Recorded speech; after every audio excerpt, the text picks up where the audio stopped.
अगर आप एग्जाम की तैयारी कर रहे हैं और बहुत सारा टाइम आपको लग रहा है आपका वेस्ट हो गया है और आपके पास समय कम है, तो ये वीडियो आपको जरूर देखना चाहिए। और अगर आपने मेरा चैनल अभी तक सब्सक्राइब नहीं किया है तो do subscribe my channel so that you can get the notifications at the earliest. दोस्तों, बहुत सारे लोग अब कंपटीशन की तैयारी कर रहे हैं एंड बच्चे एग्जाम की तैयारी में लगे हैं, 10th 12th और जो भी जिस भी क्लास में है। मैं आपको 3 ऐसे मंत्र देना चाहता हूं कि जिससे आपको अपने एग्जाम में बहुत मदद मिलेगी। नंबर 1, माइंड को कभी भी यह मत बोलिए कि मुझे यह याद नहीं होगा या फिर इसको याद करने के लिए बहुत टाइम चाहिए, क्योंकि जो आप माइंड को कहते हैं वो वैसे ही फिर फंक्शन करने लगता है। अगर आपने यह कह दिया कि यह याद नहीं होगा तो फिर माइंड को आपने प्रोग्राम ही नेगेटिव कर दिया, तो फिर याद कैसे करेगा। तो अपने आप को बोलना शुरू करिए कि मैं एक बार पढ़ता हूं और मुझे याद हो जाता है। मैं एक बार पढ़ता हूं और मुझे याद हो जाता है। जो मैंने पढ़ा मुझे याद हो रहा है। जो मैंने पढ़ा वो मुझे याद हो रहा है। ये एक मिरेकल है। This is only science of believing, science of belief. क्योंकि जो आप अपने से कहते हैं, मानते हैं, वो आपके लिए सत्य है, ट्रू है, और माइंड वो करके देता है।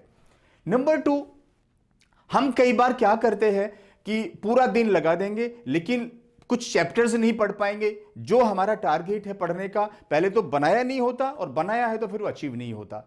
तो पहले आप प्रॉपरली अपना एक टारगेट बनाएं, पूरे दिन का एक रिचुअल बनाएं, पूरे दिन का एक कैलेंडर बनाएं, प्लानिंग बनाएं, and be focus, be concentration पे ध्यान दीजिए आप।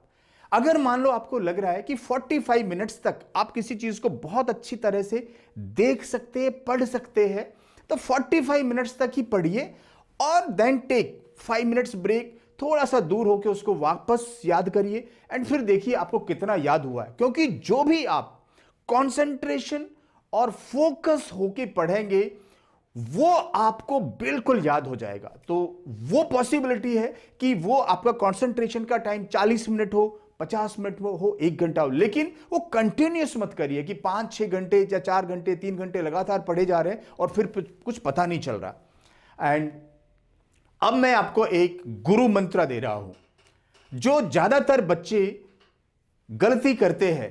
जब भी कोई मेरे से काउंसलिंग पूछता है तो वो ये कहते हैं कि कुछ ऐसा ट्रिक बताओ कि मुझे याद होना शुरू हो जाए, कुछ ऐसा करिए कि मेरे एग्जाम की तैयारी होनी शुरू हो जाए। और ये सोचते हुए कुछ ऐसा मिरेकल मिल जाए, कुछ ऐसा मंत्र मिल जाए, वो सप्ते, महीने, क्वार्टर और टाइम निकलता जाएगा। और जितना वो टाइम निकलेगा उतना ही स्ट्रेस और बढ़ेगा, उतना ही जैसे कहते पैर फूल गए, उतना ही आपको और मुश्किल आएगी। सो गुरु मंत्र ये है दोस्तों कि put your worry time into study time. बिल्कुल टाइम वेस्ट मत करिए। जितना भी टाइम है अभी, राइट नाउ, अभी से तैयारी करना शुरू कर दीजिए। अगर आपने 1 चैप्टर पढ़ लिया तो 1 चैप्टर कम हो गया ना, 2 पढ़ लिए तो 2 कम हो गए।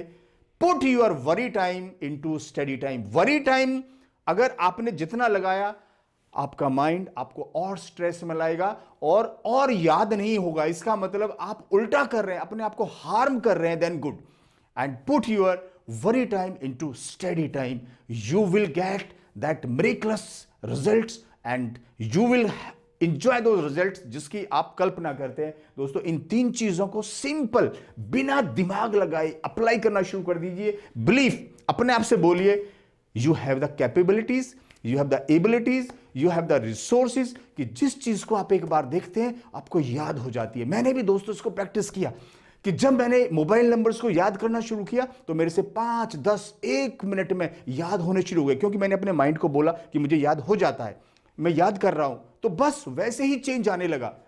ऑफ कोर्स उससे कुछ टेक्निक्स भी हैं।